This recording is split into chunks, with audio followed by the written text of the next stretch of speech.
All right, we're told that the school remains calm this morning. Let's go now to Ronald Masinda, who is outside Brackenfell High School, there to give us an update. Ronald, so there's been attempts at trying to find some kind of common ground by the provincial government, but at the same time, the grievances continue among the members of the community, the school community there on both sides. What can you tell us at this moment?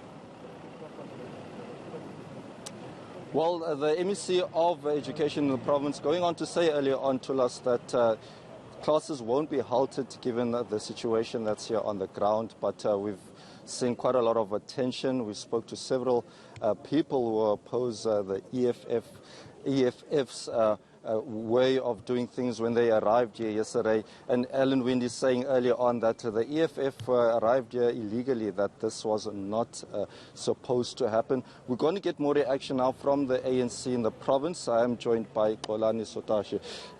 Braxton, thank you so much for your time. Usually the ANC is opposed at times with regards to the EFF's actions, but are you in solidarity with regards to what happened here yesterday? Well, I think let me make this very clear from the onset. This is not about the EFF. The EFF, they've got their own program. We're not members of the EFF. To us, this is about a black person. It cannot be in 2020 you have a situation where a section of our community believes that there shouldn't be a movement of people. It was within the EFF's rights to come and protest peacefully here if they were not happy. What triggers us to be here is to see that a certain group of people think that they can see it fit for themselves to urinate on our democracy that we fought for. And we said as African National Congress, we have a responsibility to remind those people that we are coming a long way as a country.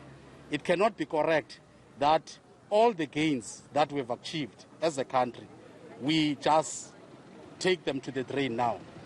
It is correct that here in Cape Town, racism is rife. It is correct here in Cape Town, white supremacy is rife. So we are here to confront white supremacy head on. That is why we are communicating.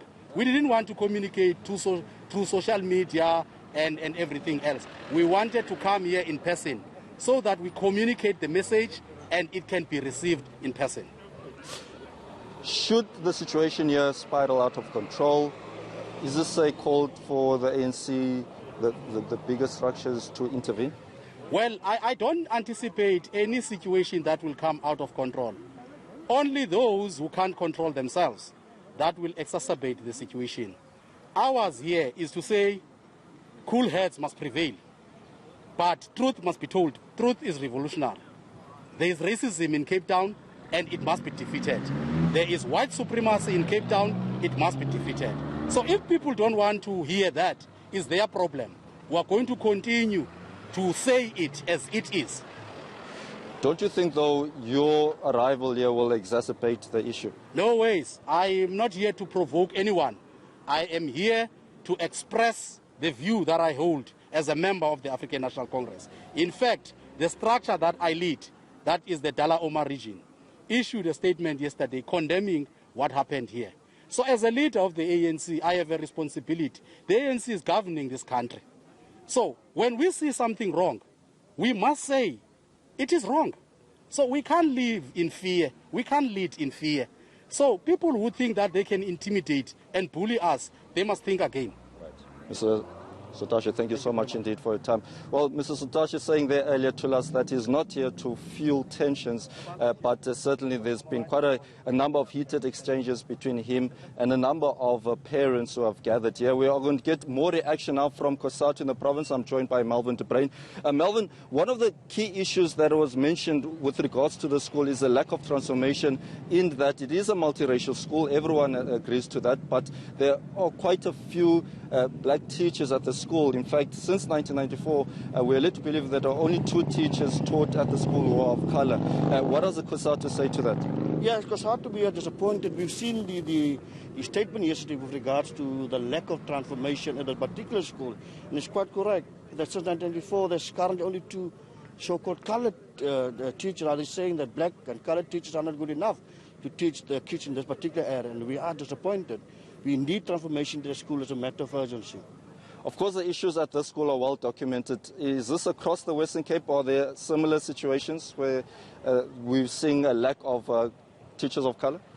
Yeah, if you go across the province, especially in the previously white areas, in those areas you'll see that majority of teachers are still white. I don't know what is the reason that they can't employ more black to transform those kind of schools. That's not the only school where we have the same problem. Right. Thank you so much for your views.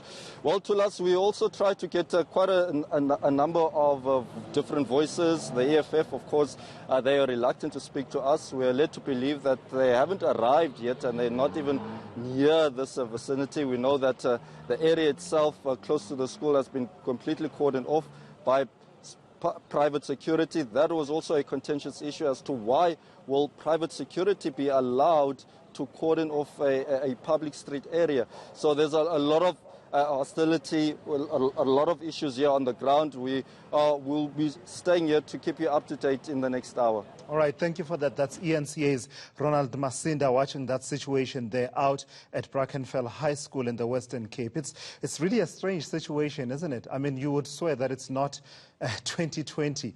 Race relations in this country. All right, let's humor these guys and say it was a private function, as they say, for matric pupils. So these matric pupils go to school on a daily basis with other pupils from other communities in this country. So no friendships have been formed. No likelihood that if you are in the parents' organizing committee and saying, look, our kids have had a difficult year this year, let's do something small to mark this milestone in their scholarly journey. Let's organize something private. You don't ask your kids to say, who are your friends that we should invite to this particular function?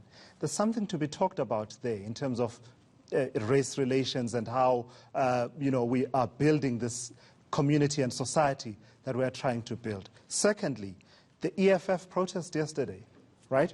If it is true that the EFF were marching peacefully, that's well within Section 17 of the Constitution, is it not?